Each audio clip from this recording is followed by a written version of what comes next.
Hello everyone, नमस्ते अनि स्वागत छ हजुरहरूलाई हिमालय किचनमा। आज म हजुरहरूको लागि लिएर आएको छु एकदमै मिठो क्रिस्पी चिकन पकौडाको रेसिपी। ल यसको लागि मैले यहाँ बलमा लिएको छु 300 ग्राम बोनलेस चिकनलाई यसरी पिस पिस पारेर काटेर लिएको छु र मैले यहाँ लिएको छु 100 ग्राम जति ग्राउन्ड चिकन।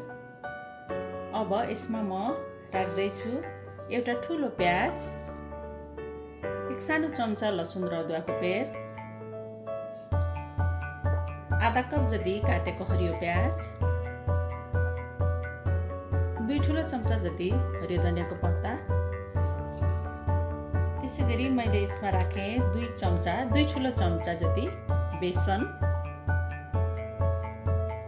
हजुरहरूले बेसनको सट्टा मैदा पनि लिएर बनाउन सक्नुहुन्छ। मैले राखेँ एउटा काटेको हरियो खुर्सानी। पिरो अलिक धेरै बनाउनलाई अरू धेरै खुर्सानी राख्न सक्नुहुन्छ हजुरहरूले। एक सानो चम्चा काश्मिरी रातो खुर्सानीको धुलो, एक सानो चम्चा जिरा र धनियाको पाउडर,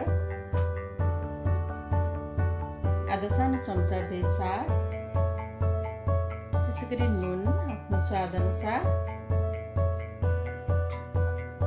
र मैले राखेँ 1/4 चम्चा चाट मसला।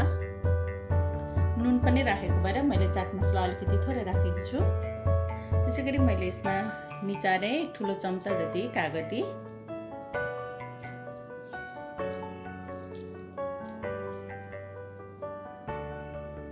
अब यसलाई एकदम राम्रोसँग मिक्स गर्नुपर्छ।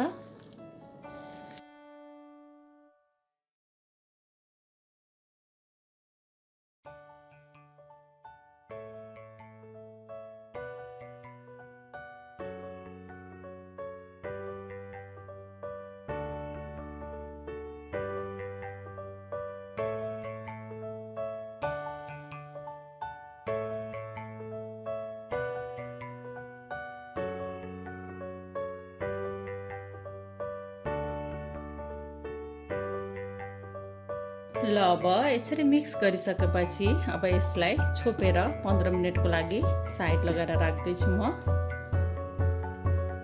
ल अब पकौडा तार्नुको लागि मैले यहाँ तेल तताइसकेको छु र तेल राम्ररी तातेपछि अब मैले यसमा राखेँ अघि तयार गरेको चिकन।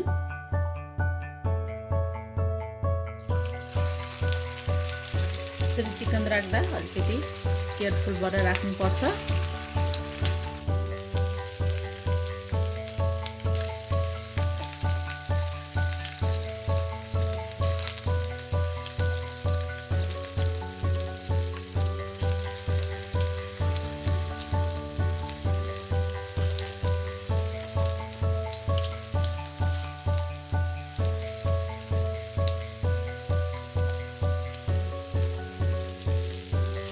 अब यसलाई रातो र क्रिस्पी हुने बेलासम्म राम्ररी फ्राई गर्नुपर्छ, चलाउँदै दुवै तर्फबाट।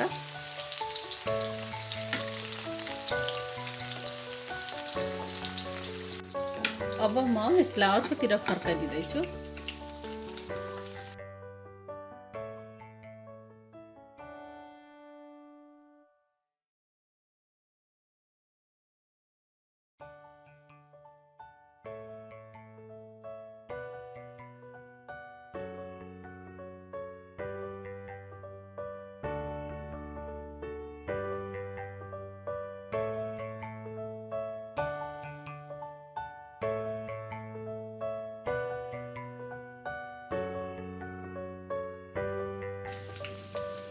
ल अब हाम्रो पकौडा पाकेर रेडी भएछ।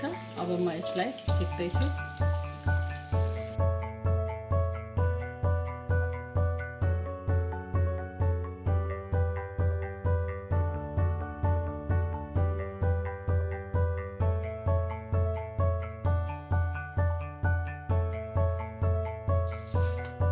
यसै गरी सबै पकौडा बनाउनु पर्छ।